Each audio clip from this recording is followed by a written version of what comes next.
Hey y'all, Ashanta's here. I am coming at you with this new IGTV series. I'm calling it Let's Chat.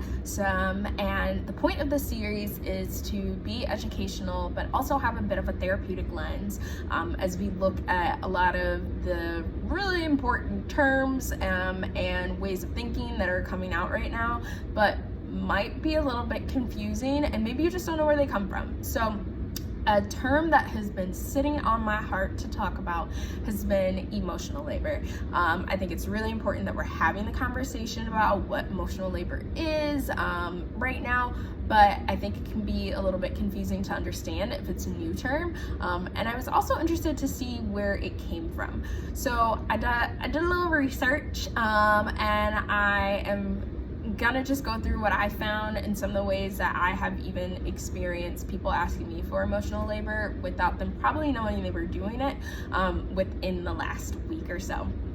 So the term emotional labor was coined by a sociologist. Her name was Arlie Hochschild. I think I'm pronouncing that correctly. And it first came up in her 1983 book, The Managed Heart: Commercialization of Human Feeling. And I went ahead and linked that book. I believe it's a full PDF of it. So if you want to go ahead and use that as a resource in your learning going forward, you can do that. So bear with me because this definition is deep. So she describes emotional labor as one that requires you to induce or suppress feeling in order to sustain the outward countenance that produces the proper state of mind in others. The kind of labor that calls for coordination of mind and feeling, and it sometimes draws on a source of self that we honor as deep and integral to our individuality.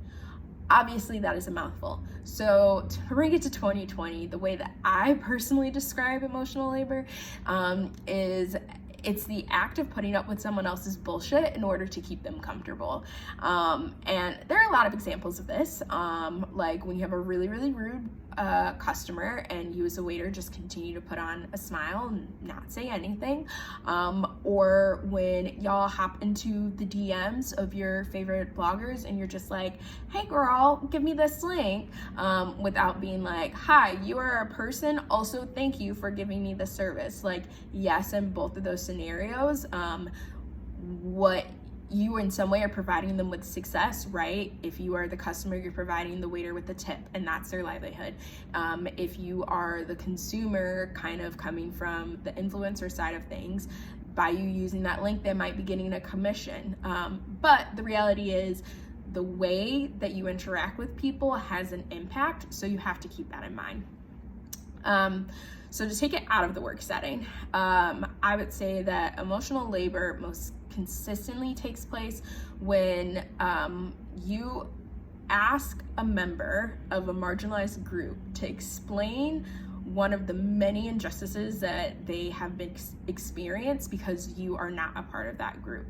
And so that can look like explaining microaggressions, or even yourself, you are microaggressing that person, and then them taking the step back to be like, hey, here's why that's a problem.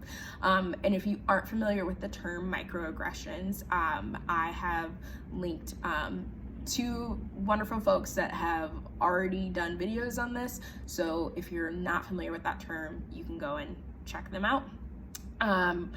But in our current climate, every time you ask a Black person to relive trauma for the benefit of your education you're asking them to provide you with emotional labor. And I thought this journal called Impossible Burdens: White Institutions, Emotional Labor, and Micro-Resistance did a pretty good job of summarizing what that can look like.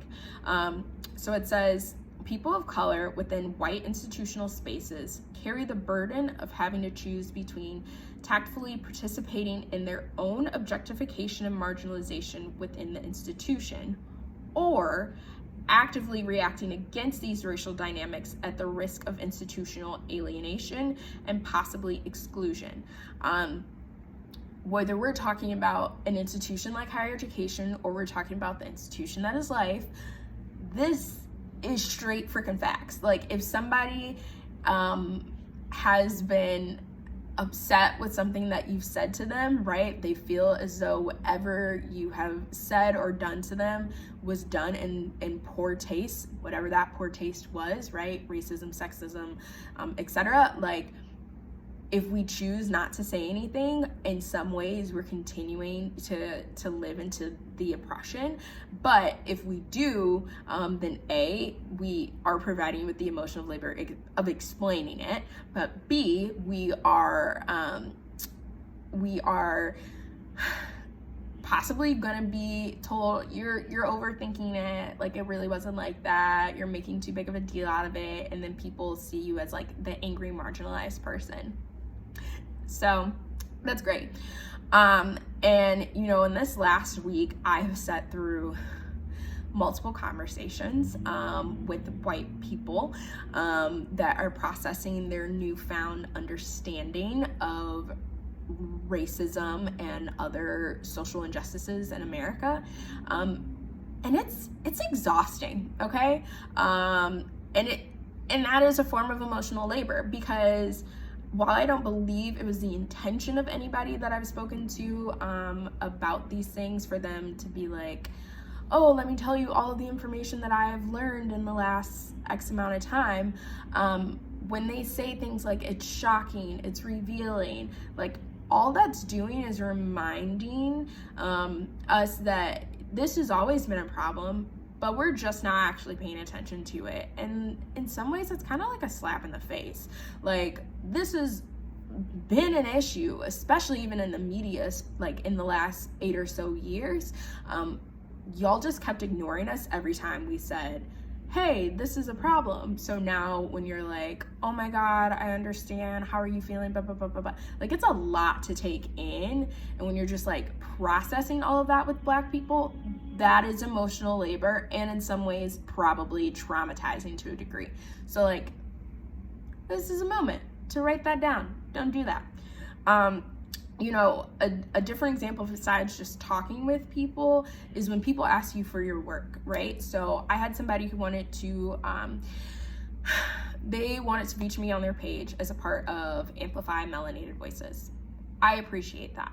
And when they asked me if I was okay with being featured, which I also appreciate because some people aren't, they said, can you write up your story so that I can post it? Well, the reality is this: when you're asking me to write up my story for the purpose of being shared on your page, and the point of you sharing me is to amplify my voice, me writing up my story is not only literal labor, right? I have to do it, but B, it's emotional labor, because it's like, you tell my followers why they should follow you. Like, if you really want to amplify my voice, you just come up with that story yourself.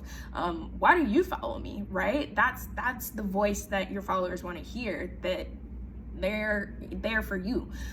So if you're choosing to use your platform in that way, don't rely on the people you want to raise up to tell you how to do it. Like, you got to do the work too.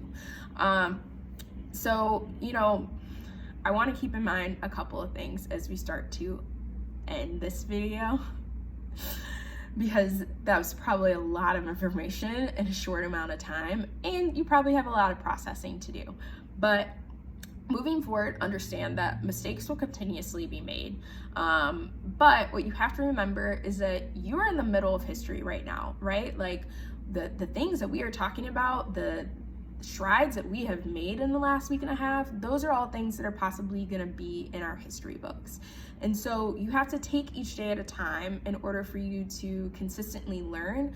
But remember to shift your action as you're learning, because your action as you're doing, that's the way you're thinking, that's the way you're being in this world, and all of those things are going to matter in this fight, in this revolution. So I hope that you've learned something from today's lesson, and I hope that you've also learned that it's important to call in, right? If you're a white person or a non-Black person of color, it's important to call in other people in that group. What you should not be doing is, in this same process of learning, is calling out Black people. Some of them they might be wrong, but the reality is this. When you're like, why aren't you posting on social media? Like, you're not down for the cause. You're causing me the emotional labor to have to tell you I am the cause, because I look like this. Like, every time I step outside of my house, I am brown. Like, I am black. Like, I can't change that. So I am the cause, and I don't need to explain it to people because I am it. So it's just something that I want y'all to keep in mind, because while this is new to many of you, this shit started in 1916. So you gotta try again with that.